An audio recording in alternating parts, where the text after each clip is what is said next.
અમદાવાદના ચાંદખેડા વિસ્તારમાં આવેલા શિવમ રો હાઉસમાં આજે સવારના સમયે બે શખ્સો છે એક વ્યક્તિને ત્યાં પાર્સલ લઈને જાય છે અને આ પાર્સલ તેઓ જ્યારે આપવા જાય છે ને અચાનક જ પાર્સલમાં ધડાકો થાય છે, જેમાં બોમ્બ વિસ્ફોટ થયાને પગલે જે પાર્સલ આપવા આવેલો શખ્સ હતો તેને હાથના ભાગે ગંભીર ઇજાઓ થઈ હતી. તેનો હાથમાં લોહી લોહાણ સ્થિતિના કારણે તેને તાત્કાલિક સારવાર માટે નજીકની હોસ્પિટલ ખાતે ખસેડવામાં આવ્યો હતો. પરંતુ આ જે સમગ્ર વિવાદ સામે આવ્યો છે તેમાં પારિવારિક વિવાદના કારણે જે વ્યક્તિ હતા તેમને મારી નાખવા માટેનો આ પ્લાન હતો, તેને જ લઈને આરોપી દ્વારા જે રીતે આખી ઘટનાને અંજામ આપ્યો છે તે સંદર્ભમાં વિગતે વાત કરવી છે.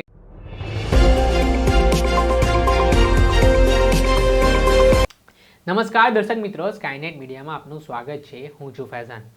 અમદાવાદના ચાંદખેડા વિસ્તારમાં આવેલા શિવમ રો હાઉસમાં આજે સવારના સમયે બનેલા બનાવોએ પોલીસને દોડતું કરી દીધું હતું.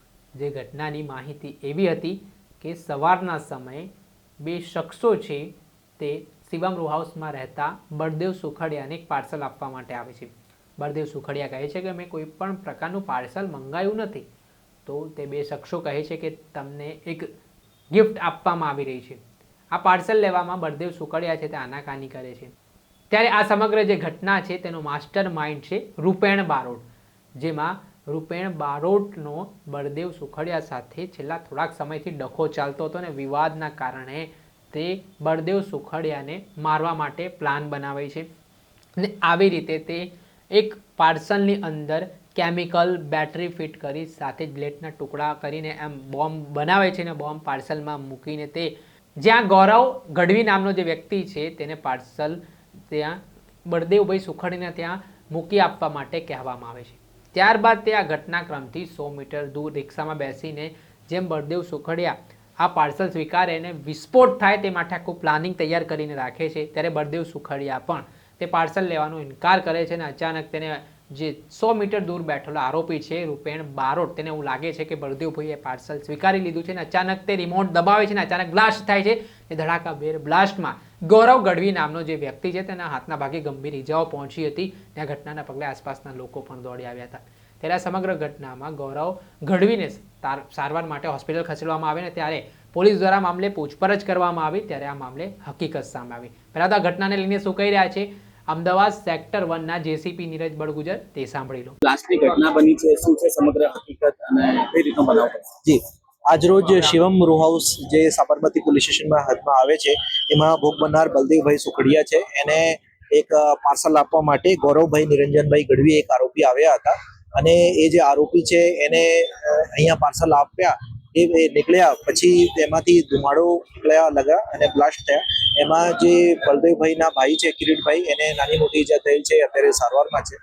અને પોલીસ દ્વારા મુખ્ય આરોપી ગૌરવભાઈ નિરંજનભાઈ ગઢવી એની ધરપકડ કરવામાં આવેલ છે અને બીજા જે આરોપીઓ છે એના નામ અને અત્યારે એની પૂછપરછ અત્યારે ચાલુ છે.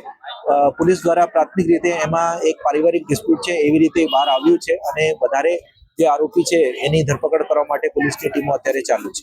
સર, પાર્સલમાં શું હતું જેના અત્યારે એફએસએલ ની ટીમો એના કેમિકલના સેમ્પલ લઈ રહી છે અને એમાં ધુમાડો નીકળ્યા હતા અને એમાં જે કેમિકલ પાવડરની સાથે સાથે જે ઇલેક્ટ્રોનિક ચિપ છે એ છે અને બ્લેડના ટુકડા પણ હતા જેનાથી ઈજા થયેલ છે. સર, રિમોટથી બ્લાસ્ટ કરવામાં આવ્યો તો અંદર ગ્રેનેડ હતા શું? જે અત્યારે એમાં જે ઇલેક્ટ્રોનિક ચિપ છે એ લગાવવામાં આવી હતી અને જે અહીંયા જે ભોગ બનનારી પૂછપરછ કરતા એ જ્યારે નીકળ્યા હતા આરોપી ત્યારે જે બનાવ બન્યો એવી રીતના અત્યારે પ્રાથમિક રીતે એ જાણવા મળેલ છે. સર, ફેમિલી ડિસ્પ્યુટ શું?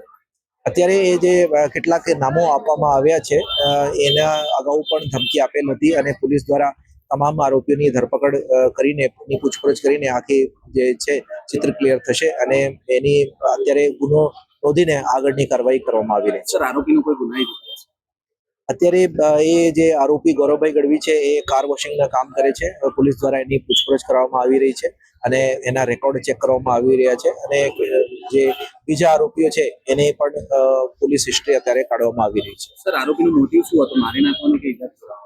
એ મુખ્ય જે આરોપી છે એને જે પાર્સલ આપ્યું છે એ એની ધરપકડ કરવામાં આવશે. એની પૂછપરછમાં વધારે વિગતો જાણવા મળશે એ શું હશે. બ્લાસ્ટમાં શું વસ્તુ અત્યારે પ્રાથમિક રીતે એ જે બેટરી છે, ઇલેક્ટ્રોનિક સર્કિટ છે, એની સાથે સાથે એમાં બ્લેડના ટુકડા પણ મળ્યા છે અને કેમિકલ છે એની તપાસ એફએસએલ ની ટીમો જે છે એ ચેક કરવામાં આવી રહી છે. આ હતા અમદાવાદ સેક્ટર 1ના જેસીપી નીરજ બળગુજર. તેમના મામલે માહિતી આપતાની સાથે જણાવ્યું છે કે પારિવારિક વિવાદને લઈને આ સમગ્ર ઘટનાક્રમ સામે આવ્યો છે અને હવે બનાવની વિગતમાં એવું છે કે રૂપેણ બારોટ છે તેના પત્ની સાથે થોડાક સમય પહેલા છૂટાછેડા થયા હતા અને રૂપેણ બારોટની જે પત્ની છે તે બળદેવ સુખડિયાને ભાઈ માનતી હતી અને આ બાબતે રૂપેણ બારોટને એવી શંકા હતી કે બળદેવ સુખડિયા દ્વારા તેના છૂટાછેડા કરાવવામાં આવ્યા છે, જેમાં રૂપેણ બારોટ એવો માનતો હતો કે જે તેની પત્ની છે તેના છૂટાછેડા બળદેવ સુખડિયાના કારણે જ થયા છે ને તેને મારી નાખવા માટે આ પ્રકારનો પ્લાન તેના દ્વારા ઘડવામાં આવ્યો. પરંતુ આ ઘટનામાં જે વિસ્ફોટ થયો ને ત્યારે પોલીસે તપાસ કરી ત્યારે ચોંકાવનારી વિગતો સામે આવી. ત્યારે ઘટનાક્રમમાં જે પ્રત્યક્ષદર્શી હતા તે શું કહી રહ્યા છે તે સાંભળી લો. અમે લોકો ઘરમાં હતા, એકદમથી બોમ્બ બ્લાસ્ટનો અવાજ આવ્યો તો અમે બધા દોડતા બાર આવ્યા હતા. પછી શું થયું એમને? તે છોકરો હતો તે ભાગતો હતો પણ અમે લોકોએ પકડી લીધો એમને. કઈ બાજુથી આવે છોકરો? એ ખબર નહીં પણ અહીંયા ચાલ કરતો હતો. ભાઈ એ બધાને પૂછતો હતો કે બળદેવભાઈ નું ઘર ક્યાં, તો બધા કીધું કે અહીંયા. તો તે ગિફ્ટ આપતો હતો કે તમને ગિફ્ટ આપો એવી રીતે આવ્યો હતો. તો બળદેવભાઈ એમ કે અંકલ પૂછતા હતા કે કોને આપ્યું, ક્યાંથી આપ્યું, કોણ, એ બધું પૂછતા હતા ને એકદમથી ધુવાળો નીકળવા માંડ્યો ને બોમ્બ બ્લાસ્ટ. અવાજ કેવો આવે? બહુ જ જોરથી ના હતો. કોઈ ઈજા થયું હતું કોઈને? હા, એમના બાજુવાળાને બહુ વાગ્યું, આંખમાંથી અને નાકમાં લોહી નીકળતું. અને જે આપવા આવ્યો તો એને? એમના હાથમાં ને બધી જગ્યાએ બહુ વાગ્યું. આજુબાજુ વાળાને કોઈને વાગ્યું? આજુબાજુમાં બસ આ બાજુમાં વાગ્યું, વધારે કોઈને વાગ્યું નહીં. હાલ આ તમે સાંભળ્યા પ્રત્યક્ષદર્શીનું કહેવું છે કે સવારના સમયે ધડાકાભેર જોરદાર અવાજ આવતા તેઓ ઘટના સ્થળ ઉપર દોડી આવ્યા અને તેમણે જોયું કે લોહી લોહાણ હાલતમાં એક શખ્સ છે તે જોવા મળ્યો. તેને તાત્કાલિક સારવાર માટે હોસ્પિટલ ખસેડવામાં આવ્યા. ત્યારબાદ સ્થાનિક પોલીસને જાણ કરવામાં આવી. સ્થાનિક પોલીસની સાથે ક્રાઇમ બ્રાન્ચ પણ તપાસમાં જોડાઈને ત્યારે આ સમગ્ર મામલે પર્દાફાશ થયો છે, જેમાં રૂપેણ બારોટ છે તે ગુનાહિત ઇતિહાસ ધરાવતો આની વિગતો સામે આવી છે. તેના ત્યાંથી અમદાવાદ ક્રાઇમ બ્રાન્ચને 3 દેશી કટ્ટા પણ મળી આવ્યા છે. આ મામલે રૂપેણ બારોટની ધરપકડ કરવા માટે ક્રાઇમ બ્રાન્ચની અલગ અલગ ટીમો પણ કામે લાગી છે. દર્શક મિત્રો, સ્કાયનેટ મીડિયાને આપ લાઇક કરી લો, સબસ્ક્રાઇબ કરી લો અને શેર કરવાનું ભૂલતા નહીં.